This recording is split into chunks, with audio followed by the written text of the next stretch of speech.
Guys, how are you doing? Welcome back to a brand new video. It's Simon down here at Oxford Golf Centre Golf Bidder Series. They've sent me 4 drivers, 3 sets of irons, different price points, and tonight we are testing the £50 driver and what you can get for your money. So let's get into the video.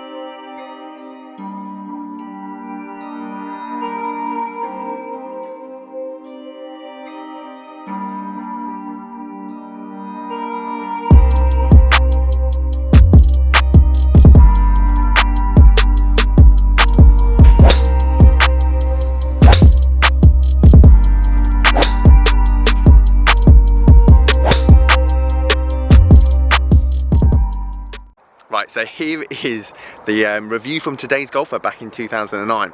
The Callaway Diablo Edge driver has a 4-piece modular design. It also uses a fused titanium head, chemically milled hyperbolic face and better aerodynamics. Callaway has built this driver to give extra distance while maintaining accuracy. It gave it really good reviews, to be fair. Same thing that you hear from all the drivers nowadays: high MOI, deeper CG, bloody blah. Basically, the only thing they knocked it down on is looks, and I can see why. I mean, it hasn't really kept up with the today's market in terms of looks and flashy stuff and all of that. I mean, it's not adjustable for one, so if you like adjusting clubs, this is not the one for you. It's got a spicy shaft in it. I just love the way I've just hit my camera with the driver. Good work. Habanero. Nice little habanero shaft to go in it. Don't think you can see that. And yeah, anyway, I'm excited to give it a hit. As I said in my last video, I'd love to give 300 yards out of this. A £50 driver goes still 300 yards, be pretty epic. So let's get hitting, talk to you about what I think about it, and yeah, if you like the video, leave it a like. If you're new to the channel, welcome. Please subscribe, and yeah, boom. Guys, before we start, I have to thank Mark, the owner of Binsey Driving Range. He's been basically giving me free balls, allowing me to film at any time using the GC2 up at the range. And not many driving ranges let me hit driver as they normally go at the back, so I thank him massively, as well as he's offering anyone that's a legend that watches my channel 50% off a large bucket of balls. So it's £5 for 100 balls. They've got power tees, the balls are decent. So if you're in the Oxford area, just say I watch SAS Golf, I'm a legend, and yeah, £5 for a bucket of balls. So feel free to do that. And thank you again to Mark for letting me obviously film and review down here at Oxford Driving Range. So, Callaway Diablo driver, habanero, spicy, stiff shaft. What did I think? Well, actually, I was quite impressed. I haven't obviously got my hands on a 10-year-old driver for a very long time. Golf Bidder, thank you again for obviously supporting the channel and loaning me all these clubs to test and review for you guys. And let's get into, there's a nice small segment here where I'm talking to Tom. He's the guy that set me up down here as a partnership with the range, and we talk about a bit of numbers, talk about the club, and I thought it was an interesting conversation, so let's have a bit of a listen. Can I get 300 out of this? That's the question. Yeah.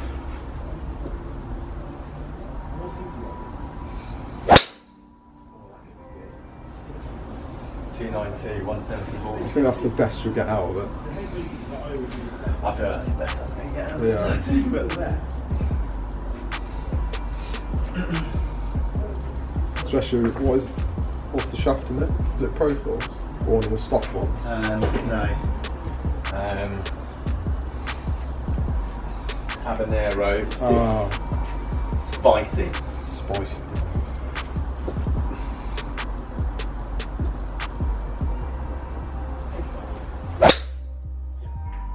Thing is I did record it. It's like old school, like you have to shape it to get, you have to hit up with that ball to get the distance. Yeah. You can't just like hit it like a normal driver.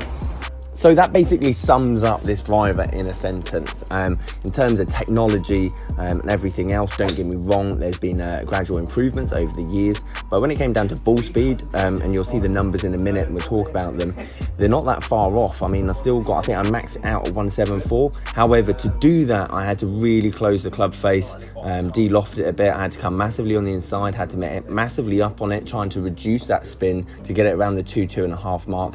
And I was only able to do that with a massive big hook. I wasn't able to, just to get that 300 yard mark, and it's not always about distance, but if I wanted to get it out there, that's the shape I had to hit. You look at pros back 10 years, everyone drew the ball.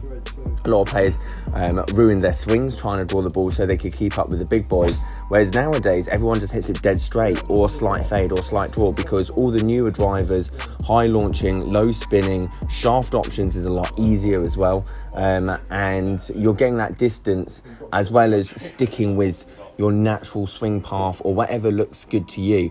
But that being said, can you play golf with this driver? Well, it obviously is very apparent that you can. I'm hitting 300 yard drives with something that's 50 quid off Golf Bidder, which definitely obviously shows that it's down to swing, it's down to practice, it's down to technique. You can't just buy a driver and it's going to improve your game tenfold.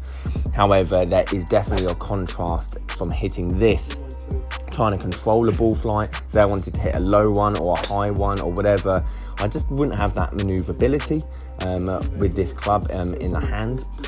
But it depends what you want out of your driver, and the thing that I loved about hitting this driver is that everyone always goes on about distance rather than accuracy, and this distance wise, if I had the right shaft and slightly less lofted like the other ones are, it probably could go just as far as the other clubs out there on the market. However, in terms of forgiveness, heel to toe, it just felt awful, tinny, loud if it came out the heel and toe.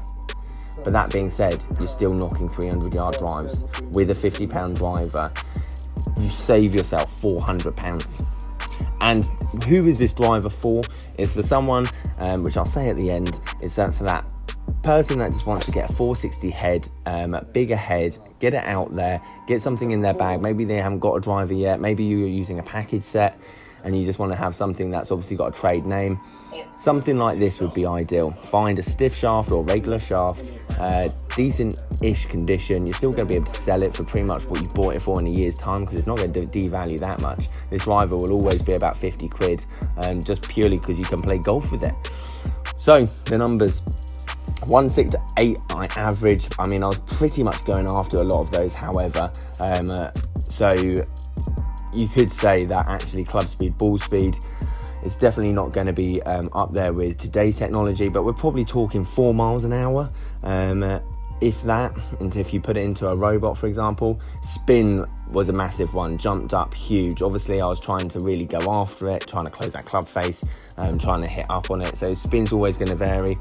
But again, that spin rate there is the case of losing 40 yards, 50 yards, opposed to what the newer drivers can do when you get club fit. And that's obviously massively important nowadays. If you're serious in your golf and you've been playing a long time and you want to invest a bit of money, then obviously having a look at those kind of numbers is where club fitting comes down to it. But as a summary, I enjoyed hitting the Callaway Diablo. Whether it's the best 10-year-old driver you can find out there, I don't know. Maybe a Titleist driver might be one to have a look at, but something that you purely just need to play golf with. It does the job. It gets it out there. I hit my 300 yard carry goal with it, but it definitely took a bit of work and timing and practice on my part to get it out there, to try and keep up with the upper, bigger, more expensive models on the market. Right guys, there you have it. There's the review on the 50 pound driver, Callaway Diablo. I mean, the saving grace is that there's definitely improvements in golf equipment. There's without a shadow of a doubt. You can tell the distance difference 100% in terms of you have to do so much more with older drivers. It's achievable, but it's a lot harder, and it's fun playing about with it, tweaking it. I could obviously do it on the range because obviously I've got endless amount of balls, and I've got a good knowledge of how launch should work. However, took that on a golf course, I think you would find a difference. However, if you're just starting the game, or you're a beginner and you're looking just for something to obviously use as a 460 head, there's no reason why that wouldn't work for you. Actually, a bit of backspin wouldn't necessarily be the worst thing in the world for your game. Guys, thank you ever so much for watching. Leave this video a like if you liked it, please subscribe, and yeah, catch you guys later.